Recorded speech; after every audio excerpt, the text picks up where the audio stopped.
अस्सलाम वालेकुम, मैं हूं आपका होस्ट अब्दुर्रहमान। नाज़रीन, हमारे प्यारे पाकिस्तान में जहां कई खूबसूरत कुदरती मनाजिर हैं जो आंखों को ठंडक पहुंचाते हैं, वहीं ऐसी पुरस्कार जगहें भी हैं जो एडवेंचर पसंद लोगों के लिए दिलचस्पी का बाज़ बनते हैं। आज हम ऐसी ही जगह का जिक्र करेंगे। इस जगह ने तो कई लोगों को तिगनी का नाच तक नचा दिया था। इतनी पुरस्कार जगह है जिसके बारे में बहुत से लोग नहीं जानते। तो आज हम बात करेंगे मशहूर ज़माना कोहे चिल्तन की। कोहे चिल्तन कोयटा शहर से तकरीबन 13 किलोमीटर दूर वाक़ है। ये काफ़ी लंबा पहाड़ी सिलसिला है जिसके मनाजिर आप कोयटा शहर दूर से देख सकते हैं। ये पहाड़ 10,000 फुट के लगभग हैं। इस पहाड़ को अगर मेरे ख्याल से भूतघर भी कहा जाए तो ये गलत नहीं होगा। चिल्तन बेसिकली बलोची ज़ुबान का लफ्ज़ है जिसका मतलब है 40 लाशें। इस नाम के हवाले से दो रिवायतें हैं। एक रिवायत जो तस्दीक शुदा है वो ये है कि अफ़गानिस्तान से शाल पीर नामी बुज़ुर्ग आए थे जिन्होंने ये इलाका आबाद किया था। अफ़गानिस्तान में बिल्कुल इसी तर्ज का एक पहाड़ था जिसका नाम चिल्तन था, इसलिए इस पहाड़ को भी चिल्तन का नाम दिया गया या इस जगह का नाम उन्होंने चिल्तन रख दिया।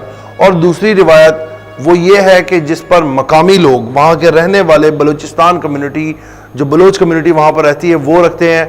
अब ये मनगढ़ंत कहानी है या हकीकत है ये तो अल्लाह ही जानता है। कोहे चिल्तन के दामन में एक पहाड़ था जहाँ पर एक गरीब जोड़ा रहता था जिनके यहाँ शादी के बाद बहुत अरसा तक औलाद नहीं थी और वो परेशान थे। वो इस सिलसिले में एक बुज़ुर्ग के पास गए। उन्होंने उनको दुआ के लिए कहा। उन्होंने दुआ मांग के कहा कि जो अल्लाह को मंजूर है वो होगा और अल्लाह के हाथ में। बुज़ुर्ग का एक बेटा था जो एक बहुत नेक और जिसको आप कहते हैं अल्लाह वाला था। वो ज़मीन पर बैठा था। उसने 40 किंकरियाँ उस खातून की झोली में डाल दी और उनके घर अल्लाह ने एक दो नहीं बल्कि 40 बच्चे दिए, 40 औलाद हुई। जोड़ा चूंकि गरीब था, उनके पास इतनी दौलत नहीं थी कि वो उनकी कफालत करें, तो उन्होंने क्या किया, उन्होंने एक बच्चा रख लिया और बाकी जो उनके 39 बच्चे थे वो ये सोचकर पहाड़ों के दूसरी तरफ छोड़ आए कि वो मर जाएंगे।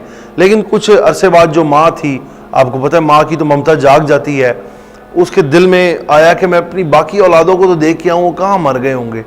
तो माँ की ममता जागी और वो अपने बच्चों को देखने उस पहाड़ की दूसरी तरफ चली गई और वो ये देखकर हैरान हो गई कि बच्चे जिंदा थे।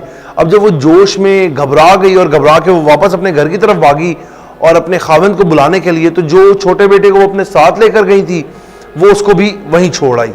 और जब वो वापस पहुंचे दोनों मियाँ बीवी, तो 40 के 40 बच्चे गायब थे। मुकामी लोगों के ख्याल में ये वो 40 बच्चे हैं जो वहाँ पर रह गए थे और अब वो भूत बनकर सियाहों को भटका रहे हैं। कोहे चिल्तन के नाम से अपनी ही एक दास्तान बयान करता है। वहाँ के लोग वादी देखने नहीं बल्कि इस कहानी की हकीकत जानने के लिए जाते हैं। मतलब कि कोहे चिल्तन के जंगलात या उसके पहाड़ देखने कोई नहीं जाता। लोग जो ये कहानी है इसकी हकीकत जानने के लिए जाते हैं कि ये हकीकत है या मनगढ़ंत है। सियाह ने इस कहानी की तस्दीक यूं भी करवाई थी कि हमने पहाड़ का रास्ता बच्चों से पूछा था, मगर जो वहाँ के लोग थे रिहायशी रहने वाले, उन्होंने सर नफ़ी में हिलाया और उन्होंने कहा कि हमारे बच्चे चिल्तन पहाड़ की जानिब जाते ही नहीं हैं। तो ये सोचकर भी सियाह बड़ा हैरान हुआ था कि जब बच्चे नहीं जाते तो हमें वहाँ पर रास्ता जिसने बताया था वो बच्चे कौन थे। तो कई सियाहों के साथ ये हुआ वहाँ पर वाक़या कि जब वो रास्ता पूछते थे और वो बच्चे उन्हें रास्ता बताते थे और वो बच्चे मज़ीद भटका कर चले जाते थे, जिसकी वजह से सियाहों को वापस लौटने में बहुत मुश्किल पेश आती थी। इसलिए अक्सर लोग तो वहाँ के मकामी कोई भी रहने वाला गाँव का बाशिंदा बुज़ुर्ग साथ लेता है ताकि उन्हें वापसी लौटने पर परेशानी ना आए। और मुकामी लोगों की जानिब से इस पहाड़ पर जाने से मना किया जाता है। जब भी आप बलूचिस्तान जाएं चिल्तन देखने, तो वहाँ के मकामी लोग आपको मना करते हैं कि आप इस पहाड़ की तरफ ना जाएं।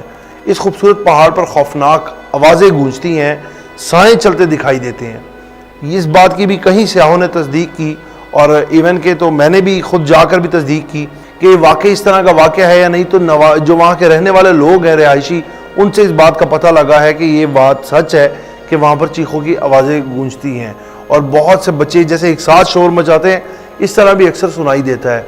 तो जैसे ही शाम होने वाली होती है तो लोग क्या करते हैं, वहाँ जो घूमने जाते हैं वो वापस पलट आते हैं। बहुत कम ऐसा होता है कि लोग वहाँ पर रात गुजारें। अगर कोई वहाँ पर रात बसर भी करते हैं तो जिस तरह वहाँ के रिहायशी लोग हैं, रहने वाले हैं, वो वहाँ पर रह लेते हैं, बलोच कम्युनिटी के लोग रह लेते हैं।